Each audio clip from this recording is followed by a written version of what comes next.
Hello, everyone. I'm back. I got disconnected on my previous live. Weird how that always happens when we have some momentum. But I wanted to get into um, the Senate race here in the state of Michigan because there are some results coming in right now on where we are sitting at. And Alyssa Slotkin has cut her lead down from it was 5,000 a few minutes ago. Now it's 3,000. She's behind Mike Rogers. So that race is still not being called. So that is very close. And I don't know how many is reported as of voting right now, but it's close. And so obviously we're going to keep an eye on that and on that race and see what happens here. Hopefully Mike Rogers, who's run a really great campaign, he pulls this thing out. So we will see. But we have flipped the Senate, which is good. And I want to give a shout out to a few people. Number one, Pete Hoekstra. I mean, he was put in a very, very tough position when Trump put him in as the Michigan Republican Party chair. And him and his team, Tyson Shepard and the rest of the team over at the Michigan Republican Party, you guys just did an amazing job. You guys don't get enough credit. You've taken so many arrows, so much hate from our own side, and you guys just weathered the storm and you came through it in a big way. You truly have. And to be put in that position and come through with the results that you have done in such a short amount of time, it was quite amazing. So thank you to you, Pete, and to the rest of the team, Tyson and team at the Michigan Republican Party. Also, Scott Presler. Man, he was all over the country, especially in Pennsylvania, getting people to register, showing up. Amazing job. Charlie Kirk and his team at Turning Point USA, Turning Point Action. Guy was nonstop all over the college campuses, got the young vote to turn out, which was huge. And obviously everyone that volunteered with the Trump Force 47 team, all the volunteers out there, this grassroots army of folks who sacrifice so much time, money, energy, your health, because when you're doing these things, I mean, you're again not getting any sleep. And I can't stress enough how much we all appreciate you all, how much I just want to say thank you on behalf of everyone that is watching. You guys are unbelievable. You are the true heroes behind the scene. So thank you so much, Scott Presler, Charlie Kirk, Turning Point USA, Turning Point Action, Trump Force 47, and among others who have given so much of their time, energy to this thing. And I'm excited, as well as all of you should be too, because the team that President Trump is putting together is going to be pretty amazing. The scary part is how many people still bought into the corporate media narrative of Kamala Harris. I mean, that's how powerful they are. They took a candidate out of nowhere who was polling, I think, in the 20s and propped her up. And even with this dream team, the turnout that the Democrats were able to do was quite amazing. You can't discount that, but that's how much work that we have to do. And so we have a great opportunity right now with the team that President Trump's putting together to do some amazing things. And it's our job, right? We the people, to hold these folks accountable. Everyone that won, all you Republicans, you have a great opportunity to do amazing things right now. You truly do. You win, you got the trifecta. You have everything. It's up to you to represent all of us and get this country back on track and follow through with everything that you guys said that you were going to do. So I am excited for the next 4 years, but it's up to we, the people, to hold them accountable. Make sure we're just not going to take our football and go home. Folks, this is a 24-hour rule scenario right now. Hey, look, I'm going to celebrate this. Even though I've been up since 1 a.m., I'm going to celebrate this win today. I'm going to be happy. All right. You can see the big old grin that I have on my face right now. I'm very excited because all of us have put a lot of time, money, and energy in this thing for almost 5 years straight. So it was great to get this win. But 24 hours. And then we're getting back to work. My grassroots army out there, I'm going to give you 2 months off. Enjoy the holidays. Enjoy Turkey Day. Enjoy Turkey Day with your family. How much better is Turkey Day and Christmas holidays are going to be now with all of our liberal family members? Don't bring up politics at dinner. Just bring the Trump. You guys see that charcuterie board of President Trump's face and what they do? You can bring that. Just love on your family, folks. Love on your family. Take the high road. We win and we lose gracefully, right? But the holidays are going to be epic. But in January 2025, it's time to get back to work. We got work here in the state of Michigan. We truly do. We have to win back this state. We have to do a lot of things. Michigan should be the powerhouse of this union. It truly should be. And I'm going to do everything in my power to make sure that happens. I made a vow to all of you 5 years ago, almost 5. I said I would not quit until we restore the checks and balances of our beloved state. And that is winning back this state. Now we got the House back. We can dig our heels in and stop the shenanigans that Governor Whitmer and her crew have been doing to all of us. But now we have to win back and get back to Governor's Mansion, the Secretary of State, Attorney General, everything, okay? And it's going to take a lot of work. So you just can't pick your ball up and go home. We have to get behind the right candidate. I'm still talking to folks who are thinking of running. No, I am not running, just to let you all know. I'm going to get behind the candidate who I feel that is going to represent us. I really, truly believe, in my humble opinion, we don't need a social media influencer, right? We don't need a journalist. We need an executive. We need someone who has history of building successful businesses that knows how to do that, because that's how you need to run the state, and that's how you need to run the country. That's why we all love President Trump, his business experience. That's what we need in the state of Michigan. We don't need a politician. We need an executive. And so whoever that person may be is going to announce themselves, and whoever that may be, I will get behind them 100%. And I'm going to do everything I can to get that person to win not only the primary, but the general, because that is what we need in the state of Michigan. And it's going to take all of us on board. And so I'm still looking for the results of the election in the state of Michigan. I'm looking it up right now. Let's see what it says. Still has Mike Rogers winning 3,000 votes, folks. That's it. I don't know what the total percent of they haven't updated that, but it's close. So hopefully Mike can pull that out. But I have a question. I truly do. All right. Now, I'm not going to start throwing some things out there, but I am concerned still about that 2020 election. Okay? Because I'm going to show you. Look at the total, the total amounts of people voted. Now, there's still people out there getting counted. Don't get me wrong. But 71 million votes for Trump, 66 million votes for Kamala. Now, those will change. Those are going to go up. How much? I don't know. But here's my question. I'm anxious to see the total number, because where was Biden's 81 million that he supposedly received in 2020? I don't know.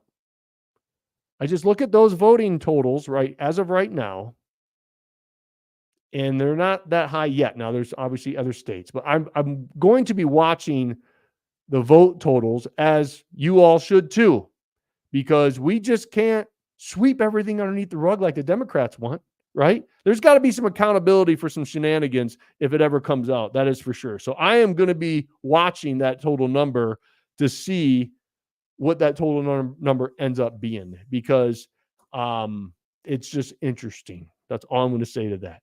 But I want to get into also, before we end the show, is the liberal media's narrative. And they act like a bunch of aristocrats. They truly do. I really see that they've lost all touch of reality. They have, because you're going to see their comments, and they just they don't get it. They truly don't. And the American people, and not only with President Trump winning the electoral vote, but also the popular vote was huge, because it tells them, like, look, people aren't enjoying what you guys are putting out, with the indoctrination, with the border, with our economy, with your climate green garbage narrative that you continue to shove down our throats. People do not want that stuff. And it's interesting to see them scratch their heads, because I want to show some clips of them talking amongst each other. And it's just really interesting to watch. So I want you to listen into this. Watch this. To elections with a sense of humility, simply because, polls don't vote, people vote. And so in elections, we finally get to hear what the American people have to say. And I've come to this election with an open mind, and I want to know what the American people have to say. What was it, 6 hours ago, I was mystified by what was going on. And now I can't help but think that if this election seems to be, if it proves out that the millions of people who are watching Fox News, if that ends up being the case, then I can't help but wonder if the American people have given up on democracy simply because of what he's told us, what he wants to do, simply because of what the Supreme Court decided in terms of immunity. I mean, he has said he wants to go after his political enemies. I am your retribution.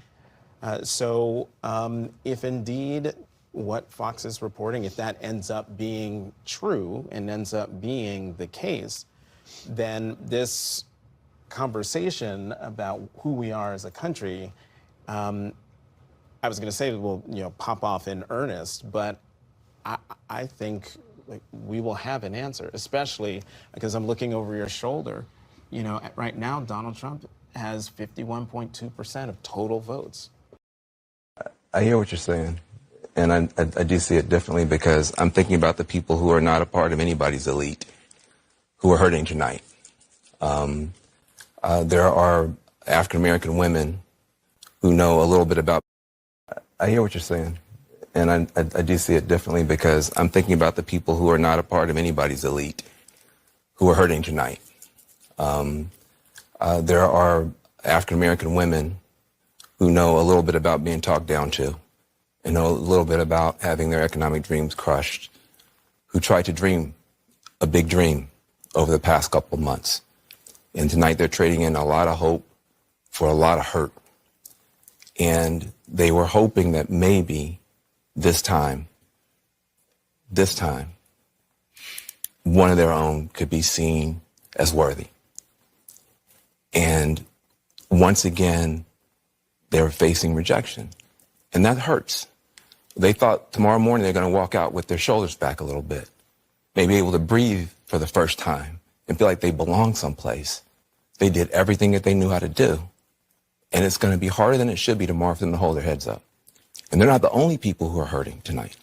If you're a parent of a trans kid, your child's face was used as a springboard to power for somebody. That doesn't feel good. There are going to be people tomorrow, we're going to be handing clothes at the dry cleaners to people who don't have papers. There are going to be people who are going to be cleaning your teeth tomorrow who don't have papers. And they're terrified tonight. And so it's easy to blow this off. Oh, look at the elites. They're going to get their comeuppance. It's not the elite that's going to pay the price. It's people who woke up this morning with a dream and are going to bed with a nightmare. And those people didn't deserve to be respected and held and talked to. Those are the people who are going to pay the price for whatever Donald Trump decides to do. Yeah, but Van, how do we know that those people didn't vote? A large portion of those people aren't part of the people that elected Donald Trump. Well, right? I think that's a good part of the electorate. And the black women, the party, the Democratic Party. That guy had a great point, didn't he? I mean, that's what they say. Like, oh, anybody that's part of that community, they're going to wake up. Hey, look, this is what I'm going to start calling out because I, like all of you, we are sick and tired of this radical ideology. This is religious cult that has been shoved down our throats, shoved down our kids' throats. And I am not going to just let up on this because it's wrong with what they're doing. We do not care about who you sleep with. We do not care if you want to be another gender. Here's where I draw the line. You don't do it to kids. You don't do puberty blockers. You don't mutilate kids who think they're another gender because this is what these freaking crazy people do. This is what they do. They allow these kids to make decisions when they're young, when they're not adults, and they mutilate them for life, and they screw up their bodies for life, and they put them on puberty blockers and everything else. If they would just let these kids transition and allow themselves to develop into the human being that they want to be, they want to do that at 18, fine. But a lot of these people who think they're another gender, they end up just being gay when they become adults. So if you want to talk about who's homophobic, it's this radical ideology that's being force-fed down these kids' throats. The LGBTQ plus community is homophobic. You truly are, because you're trying to tell these poor kids who may just end up be gay, which is totally fine, that they should probably be another gender. That's what they're doing. So when you're physically castrating these kids and you're mutilating their bodies and you're putting them on drugs when they're not even teenagers or even when they're early teenagers, you're screwing up their lives. So that is what we have to stand up against and not allow these people to make it normal, because it's not normal. If the kid goes through adolescence and teenage years and everything else, and they're 18 and they can want to make a decision like, hey, I just want to be another gender and I want to do cosmetic surgery, fine. We have no problem with that. But you don't get to brainwash these kids. You don't get to force feed this down these kids' throats at an early age. And these parents who are allowing this to happen, you're part of the problem. Sit your virtuous ass on the bench and allow these kids to develop, then support them through that change. We're not going to give them any hate or any of that garbage. You guys put that out there, and you got to knock it off, because you're ruining these kids' lives. And I'm so sick of that narrative that gets pushed out that we're homophobic and transphobic. No, we're not. You all are insane with what you're doing to these kids, and I'm going to call your asses out from here on out to eternity, because it's wrong. It's wrong, because a lot of these kids who have questions about their sexuality, guess what? They end up deciding that they're gay. And guess what? That is 100% okay.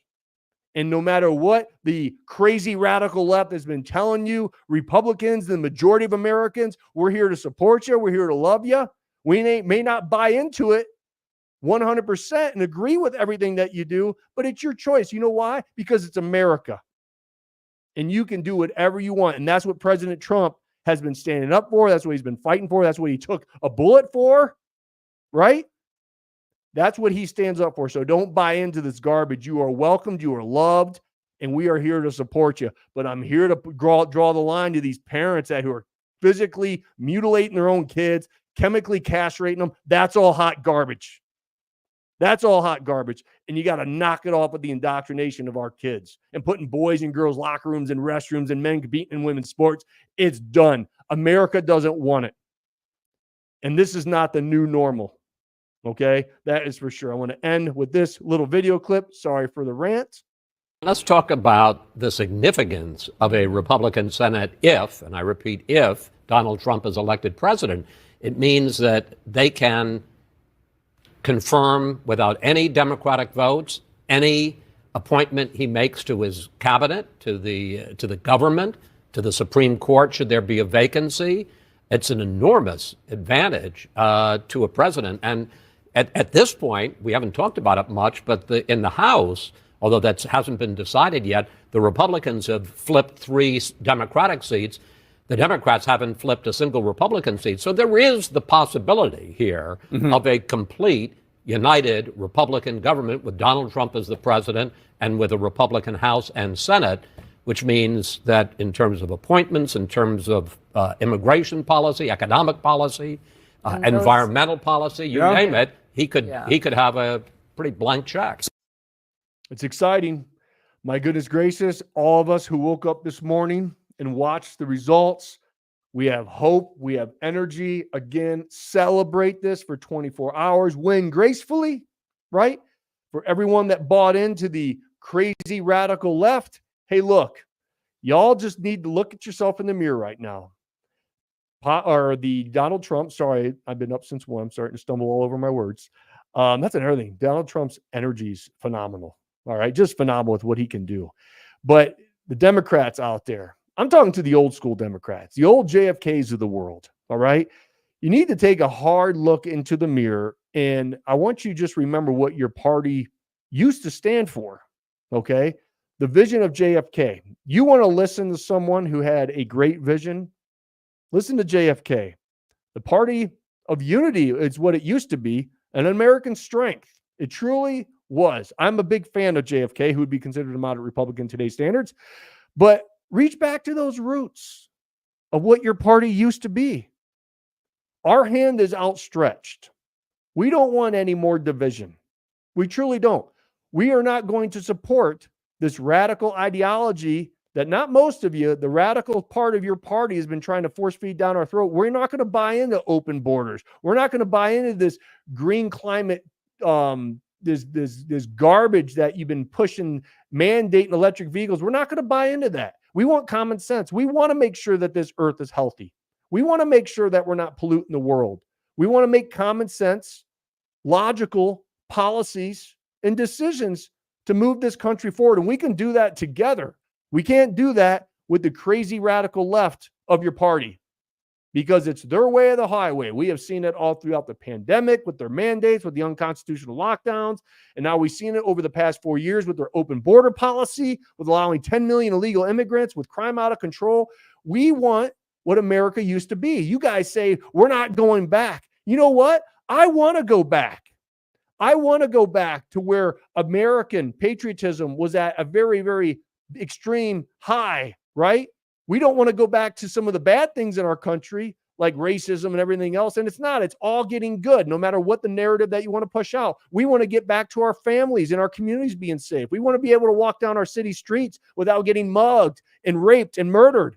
We want to make sure that if you want to come to this country, you come here and do it the right way, and you do it legally. You come through the border. We have entrances, but you come here and get vetted. We want to keep the riffraff out. We want to keep the terrorists out. We want to keep the crime out. We support the men and women who wear the badge, who wear the uniform. We're proud to be Americans. We put America first. Sorry, that may seem selfish. It's a global economy. Yeah, I know it is. It's a global. We should be all together. No, look, America needs to be first, and we will lead the charge like we have been leading the charge in this world economy for many, many, many years. Okay? Our republic works. We just showed it last night. It works. Our system works. Our republic is alive and well. Democracy is safe at the hands of the right people. And that's the power of we the people. You do still have a choice. Choose unity. Choose compromise. Let's work together. Let's all of us get on board. And I am super, super excited as a chiropractor about Robert Kennedy being involved, making America healthy again. Hey, chiropractors, we've been saying this stuff about toxicity in our food, fluoride in our water, you know, how you think, the traumas to your body, what you put in your body, strong mental mind, thoughts, traumas, toxins, and chiropractic philosophy. Those who are chiropractors, you know what I'm talking about? Chiropractors have been talking about this for decades. This is nothing new to us. We believe that you should be eating not chemicals, but food. We don't want chemicals in our food. We don't want to over-medicate our kids and over-vaccinate our kids. And Robert Kennedy, hopefully, will do amazing things with holding Big Pharma accountable because they got out of control. Now, not all Big Pharma is bad. There are some amazing medicines out there. However, they got out of control. We need to bring them back in. Let's bring some common sense. Let's get the chemicals out of our food. Let's get the chemicals out of our water, right? See your local chiropractor, folks. There's my plug for my profession. You know, chiropractors out there, I love you. But I'm excited. I'm excited for the team. I'm excited for Elon Musk and Rand Paul to get in there and clean government. Argentina's president, Javier Milei, which I am a huge fan. He just congratulated President Trump on Twitter. And unfortunately, it looks like Elissa Slotkin has won against Mike Rogers. Mears just reported it very narrowly. I don't know, have the final total results. I'm looking for it right now. I'm sorry. Wow. She's winning by now, looks like around 4,000 votes. 96% is in. Well, what a close race. Again, obviously we have a lot of work to do in the state of Michigan. Okay. We still do. So we'll keep an eye on that, but it looks like it has been called and Slotkin has won the Senate seat in the state of Michigan, which is unfortunate. Mike, you ran an amazing campaign. You had a great ground game, but that just lets you know in the state of Michigan, folks, we have some work that needs to be done. That is for sure. Okay. Enjoy this day. Love your family. Have hope because it's about to get awesome. Okay. But it's just begun. They're not just going to go quietly into the sunset. We're going to still have to deal with a lot of garbage. And you know me, I'll call out the hot garbage on both sides of the aisle, folks. That's for sure. So 24-hour rule, celebrate it. And then I'm going to give you the holidays off, my grassroots army, my volunteers, but I'm going to activate you again. And we're going to get behind the right candidate for governor and every other race. And we are going to make sure that we take back the state of Michigan. Then together as we the people, we're going to turn Michigan back into the powerhouse that it once was. We can do it. We all love this state. The state is amazing. Let's do it. Let's do it together. Let's rock and roll, baby. Have a great day. God bless you. God bless the state of Michigan. Of course, and always, God bless the United States. I got to show you my socks. Look at that. Look at my socks for today, baby. Yes. Have a great day, everyone. I got to go see some patients.